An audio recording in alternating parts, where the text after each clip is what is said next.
সাম্প্রতিক সময়ে ঘটে যাওয়া সিকেডি হাসপাতালে চাঁদা আদায়ের ঘটনার বিষয়ে হয়তো আপনার প্রশ্নটা উদ্বেগ হয়েছে।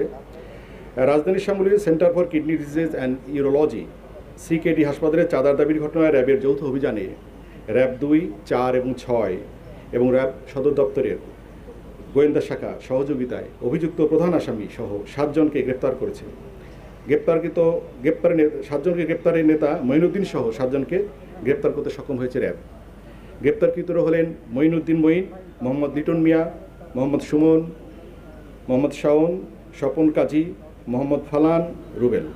জানা যায় মঈন এবং তার সহযোগীরা দীর্ঘদিন ধরে 5 লক্ষ টাকা দাবি করে আসছিল।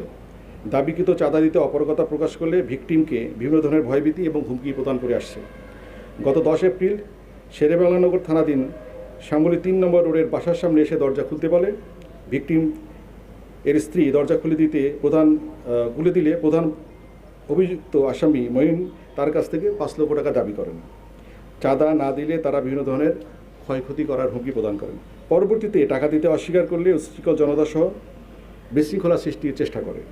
তারা হাসপাতালের সামনে অবস্থান করে উচ্ছৃঙ্খল আচরণ করে, উচ্চস্বরে স্লোগান, চাঁদাবাজি, গালাগালি এবং পরিবেশকে অস্থিতিশীল করার অপচেষ্টা চালায়।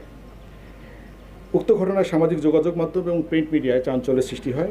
বিষয়টি আমলে নিয়ে দ্রুততার সঙ্গে এই অভিযুক্ত ব্যক্তিদের গ্রেপ্তারের জন্য তৎপরতা চালাই এবং আমরা আজকে পুরো টিম গ্রেপ্তার করতে সক্ষম হই। ধন্যবাদ।